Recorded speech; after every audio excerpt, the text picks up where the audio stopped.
Jeff's going to hang in with us, and we'll do some news. Chris brought this Michael Irving thing, who I know a little bit, outspoken man.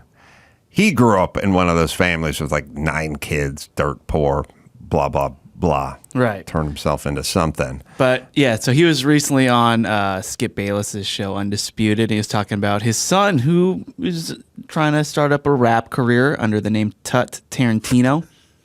Tut Tarantino? Yeah. Here's what Mike Hudson. I'll elaborate a little more after. I got a son. He raps. His rap name is Tut Tarantino. If you ever listen to some of his raps, I'm like, oh my God, where does this come from, son? You grew up in a gated community your whole life, but yeah. So yeah, he's saying does it keep going, or it gets cut off mid sentence, but you can play the rest of it if you want to hear more. happened in my life because we romanticize and fantasize about that old thug life, ghetto life, and all of that stuff. So he's saying he worked so hard for his son to get away from that, and he's wrapping himself back into that life. So yeah, he's taking offense to it. But we can hear him keep going, right? No, that's the clip online. So we cut off, but it played a little more once we redid it, right? Yeah, but just heard all of it. Yeah. Oh, okay. But I have the full quote here. Yeah. Well, you're not allowed to anymore talk about your wealth. That's a bad thing. Get into that. We've been getting into that a lot on this show. Everyone's rounding down. Now there's Britney Spears. She started her book off saying, her brand new book, by the way, the #1 celebrity memoir of all time. I know. Sad. She started off saying how poor she was. Right. Yeah. But so here's the thing about poor. And I've said it many times because I have to deal with a lot of these asswipes, especially in Hollywood, because there's two things people wish, especially Hollywood types. They do some sort of retrograde historical correction, which is they wish they were poor, and if they're of a certain age, they wish they got more involved with the civil rights movement back in the day. Back in the day. When you hear Joe Biden speak, I was marching in Selma, Alabama. I went to the black side of town and worked as a lifeguard for the kids in the pool. I remember when I was going to visit Nelson Mandela in prison, and I was arrested in Durban. I know you wish you did all this thing, but my dad, when I was a young kid, and he saw two fellas kissing, he said, "Son, those men love each other." It was 1957. Right. You're in a bad part of town. That's what your dad said to you. Joey. He said he was the most evolved human being in Scranton in 1957. In between going to Torah classes at the Puerto Rican synagogue he was raised in. That's right. That's right. I know we all wish. I wish I did more too. Everyone wishes, but you didn't. Right. And you wish you were poor because now it seems like you did all this on your own and you lifted yourself up by your own bootstraps and stuff. But here's the problem with poor. When you're talking to an actual person who grew up poor, who's me, you don't get to say we grew up poor and then explain that you spent your first year in college abroad studying in France. You don't get to explain that you drove a Porsche in high school, but it was only a 924 or 914, and it was used. Mm-hmm. You don't get to talk about going to astronaut camp in Florida when you're 50. You can't talk about recitals, rehearsals, tutors. We were super poor, but my dance coach private and dance classes my music, my cello instructor. When you're poor, you're just fucking poor. You're just poor. You don't have any of that. You don't have the tutors, you don't have the classes, you don't have the travel, you don't have the space camp, you don't have the college, you don't have the meals, you don't have it's called being poor. Right. You have not a lot of choices. Well, that was a joke I used to do years ago. People would come out and say, "Why do all these poor people having babies?" I said, "You ever been poor? Not a lot of choices for your free time. You want to go bowling? No, that costs money. You want to go to the archery range? No, I want to go gun. No.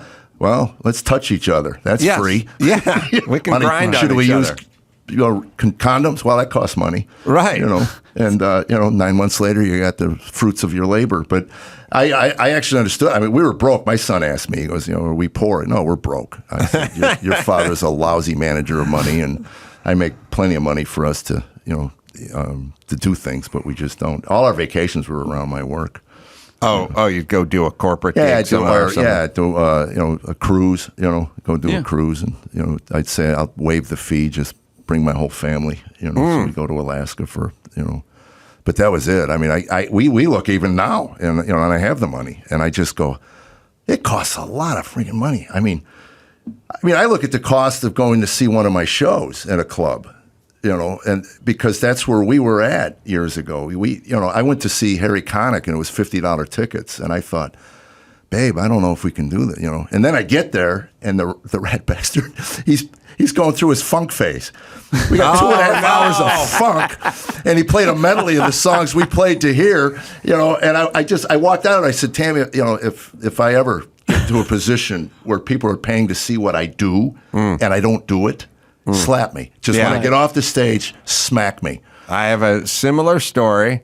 You should know, as much as you may have ire for Harry Connick Jr., I'm guessing. Yes. No. His birthday is 9/11. Oh. And so he can never celebrate. No, he can't. He can't get a piñata and crank up the tunes because everyone else is going 9/11 and he's out there drinking and hooting it up a little. They're going to think he's a terrorist. Selfies. So his birthday is 9/11. I know that. I had the same experience, which is the Playboy Jazz Festival was a big deal, and the Hollywood Bowl, and Bill Still is. Cosby would host and all that. It was really one of those things you just dreamt about going to one day. And my dad, super poor, but he loved jazz, always loved jazz. And one day when I got older and I got a little celebrity, and I met a guy who ran the Hollywood Bowl, and he came up to me and he just went, hey man, if there's any shows you want to see, you want to do anything, here's my card, just give me a buzz, put you right in a box up front, or get you VIP parking, any show. And I was like, oh, good. I took my grandma to see like a show, and I took my dad. So I said to my dad, Playboy Jazz Festival. How about, because that was a big ticket item. No way Jim Carolla is ever going to afford that, but he loves jazz. So I don't know, the thing goes on all day. We'll just show up at 3 in the afternoon. We'll hang out for a few hours. We'll watch some crazy jazz. And my dad, he likes jazz the way we think of jazz. My dad was a jazz musician. Oh, okay. So perfect. Yeah, and but funny story. He was he was a construction worker, and he would take his horn to work, and he would play at the black jazz clubs on the South Side in the early 60s. And then the racial strife hit, and some owner of a club came to him that he'd been playing at for a couple of years. He said, I can't protect you anymore. Can't keep an eye on you.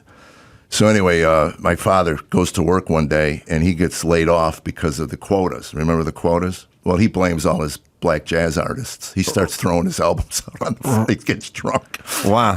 So the neighbor scoops them all up.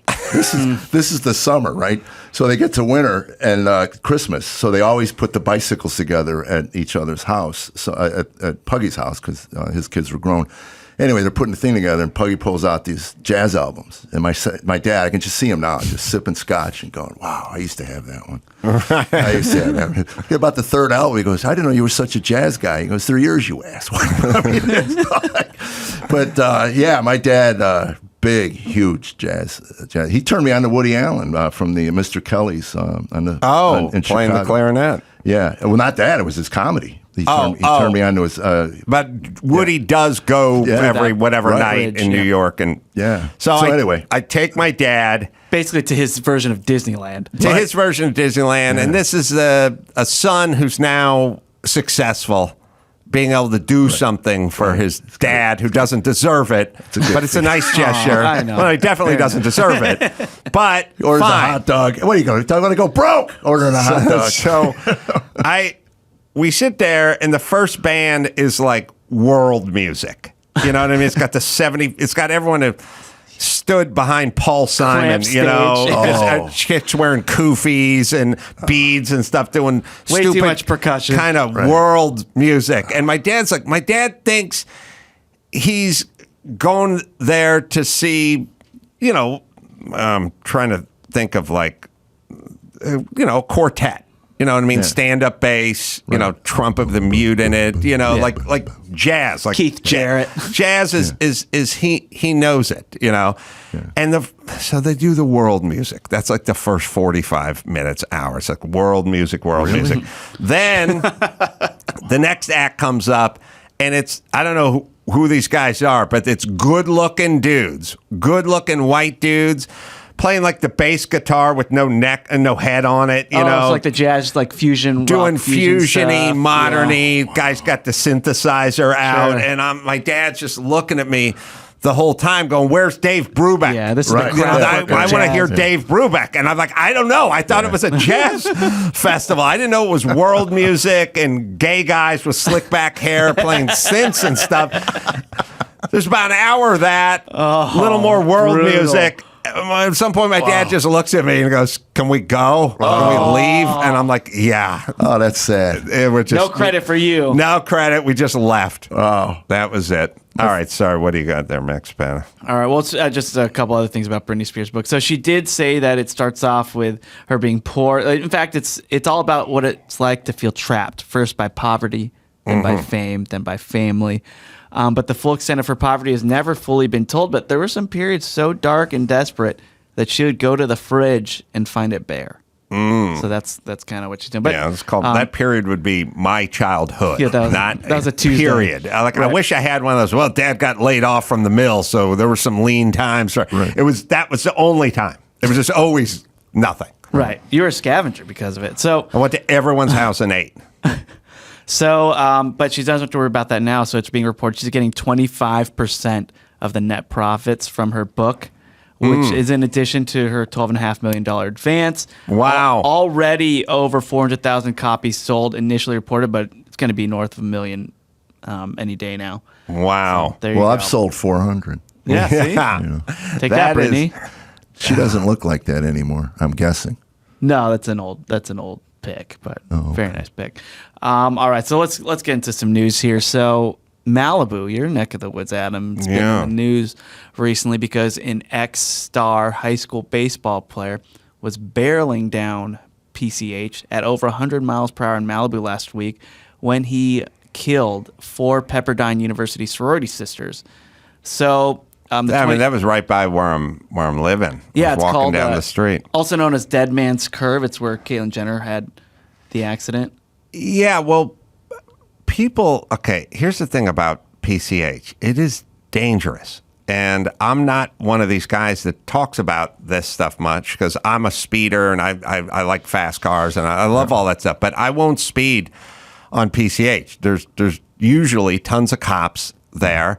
And people get in accidents all the time and get killed all the time on Right. PCH. And it's Sometimes it's windy. It's Dead Man's Curve. I mean, there's no banks. Like it's not Yeah, camber. my wife and I did the PCH 3 years ago from L.A. to Seattle. Oh, really? Yeah. Killed 18 people. 25 is 25? We didn't Oh. stick around. It's just, no. you think. Yeah, these are young, beautiful girls in the Right. prime of their life. I know. So he was allegedly speeding 104 miles per hour in the 45 mile per hour zone. In an interview, he admitted that he may have been texting when he crashed. So his attorney is saying that the guy was texting at a stop sign when another driver started yelling at him. So he accelerated to escape the irate driver, who ultimately caused him to veer off the road. They identified that driver, but investigators weren't interested on who that was. I mean, the New World Orders just say you're in fear for your life for everything all the time. Deflect. That's your alibi. That's your go-to, man. I will say this. I said the other day, I got an all-electric car now, and it's a big, beefy Audi e-tron, whatever. It's all electric.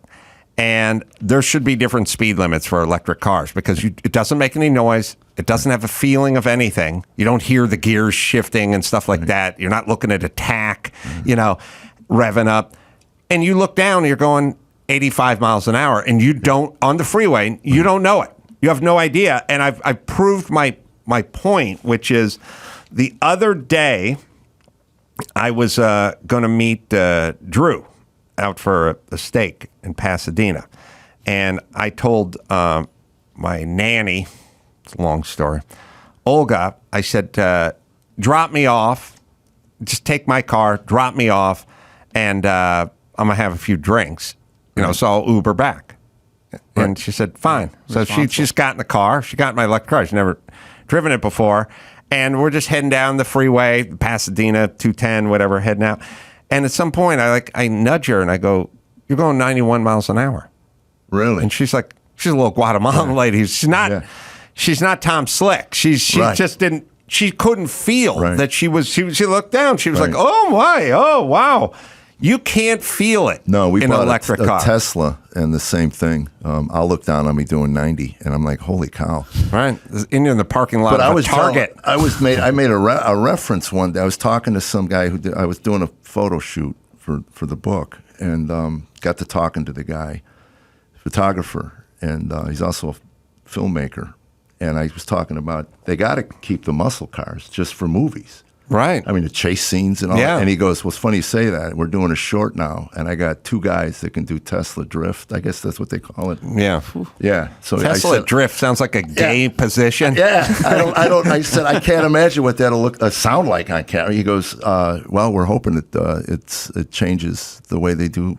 I go, you can't. I mean, you just can't have a car chase scene with no sound to it. You can't have Vin Diesel in a garage talking about his dead dad standing next to a Tesla. I know. You can't pull the parachute off and it's Tesla and then open the door in slow motion and see him come out. It's like the last thing that says America is the muscle car. I mean, that's it. They've killed everything else. Let's at least let us have that. Yeah, that's all we got. Right.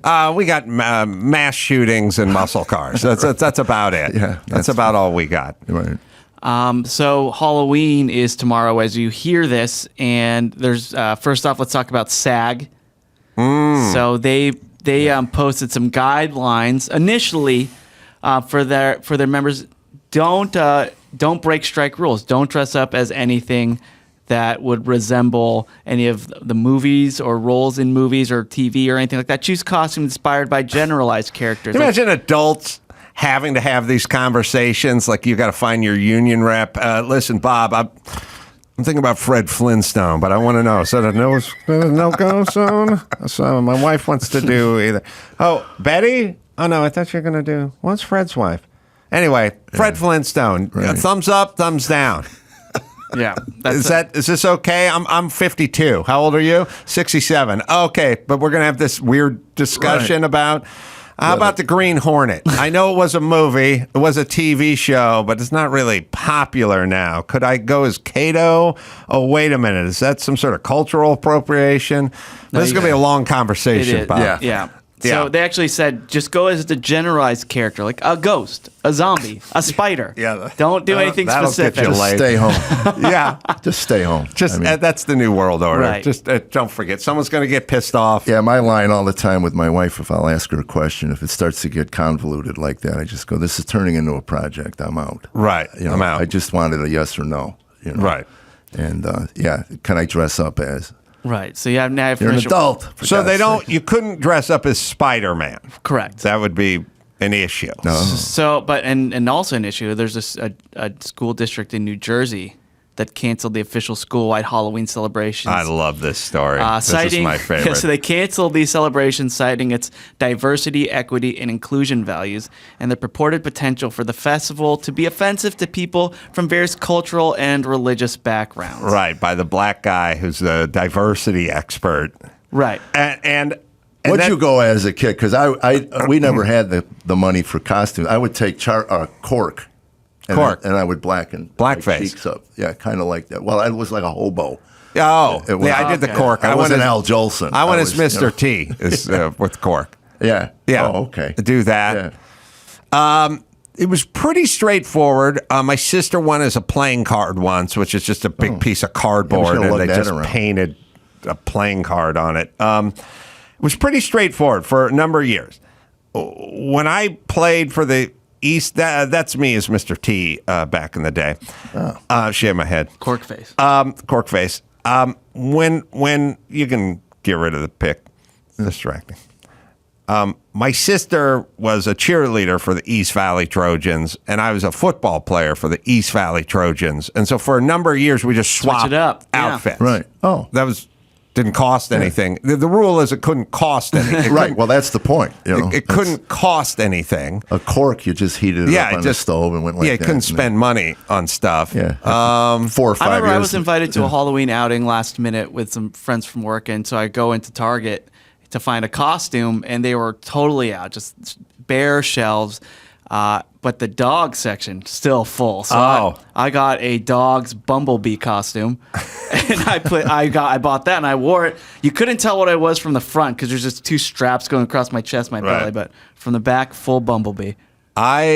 My son is exactly who I am. He doesn't care. He just doesn't care. Like my last costume, Halloween costume, was a Zanku chicken employee. I had a Zanku chicken T-shirt, and I just said, "That's my costume." I was on about how much effort I put in. I was on a slow pitch softball team, and we all got Zanku shirts as our uniform. Yes, it's gonna make a great chicken. So what you're saying, if it took more than 30 seconds to think and put on, I was out. My son comes walking into my office the other day, a few nights ago, and he goes, he's just wearing pants and a shirt, T-shirt, shorts and a T-shirt, and he's like, "Do you have a shirt like with checkers or something on it?"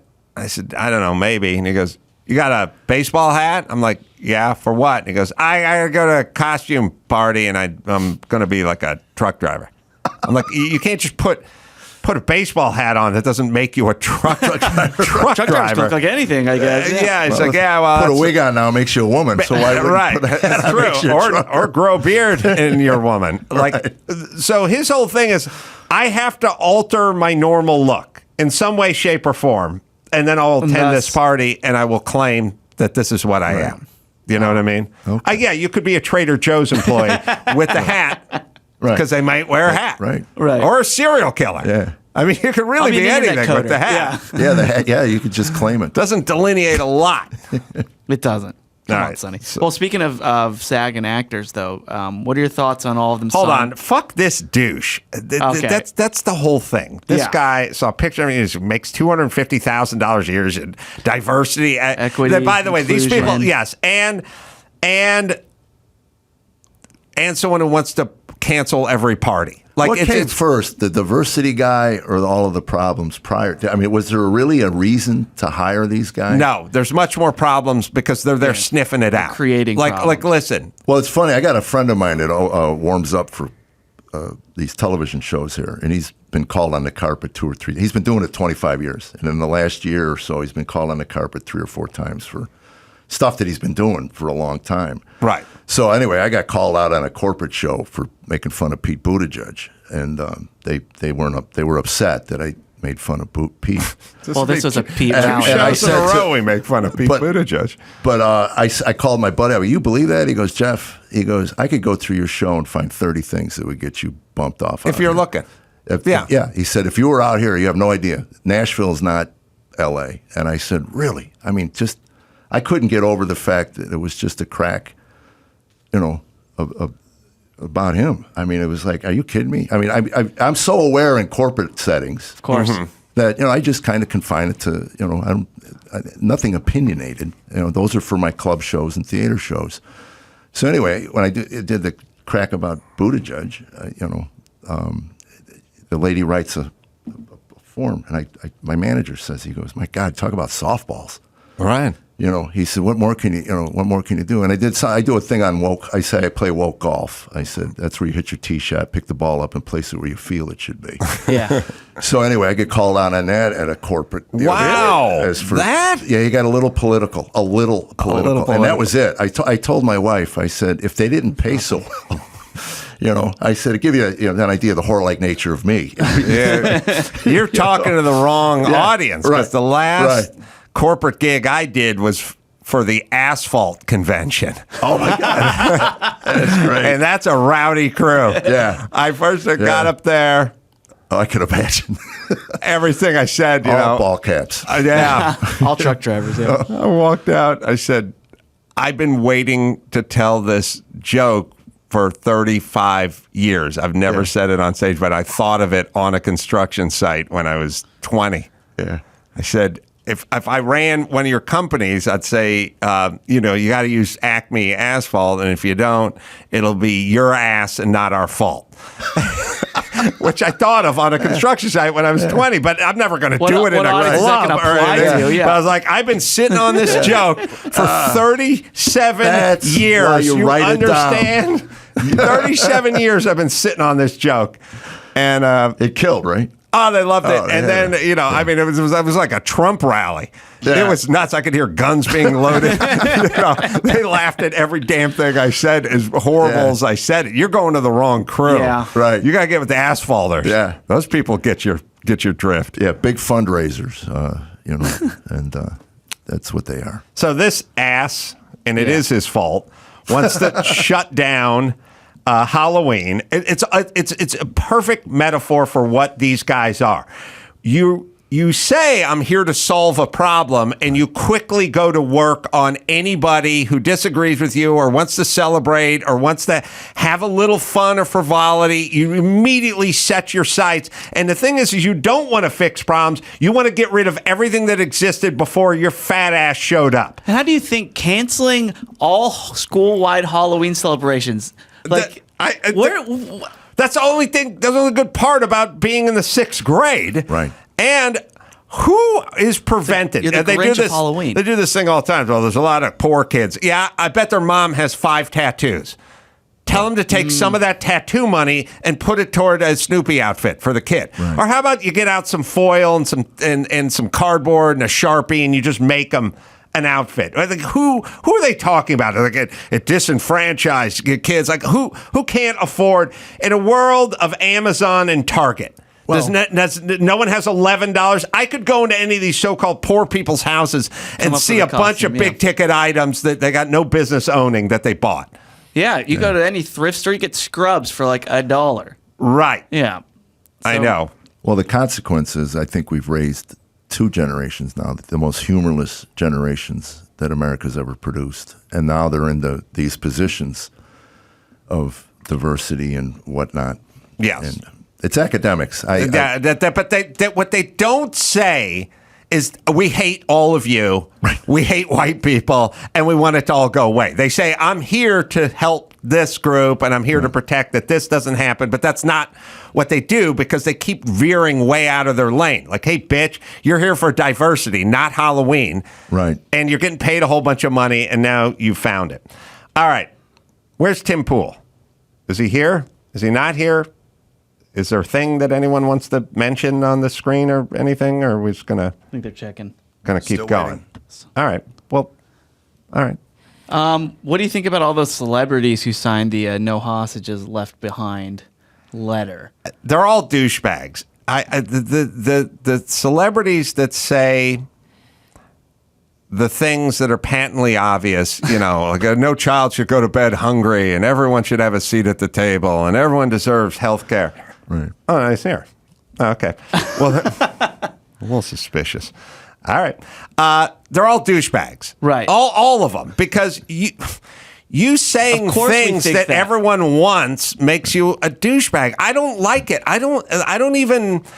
if some, Richard Roundtree Shaft, died the other day, I didn't take to Twitter and go, he's going to be, I don't know Richard Roundtree.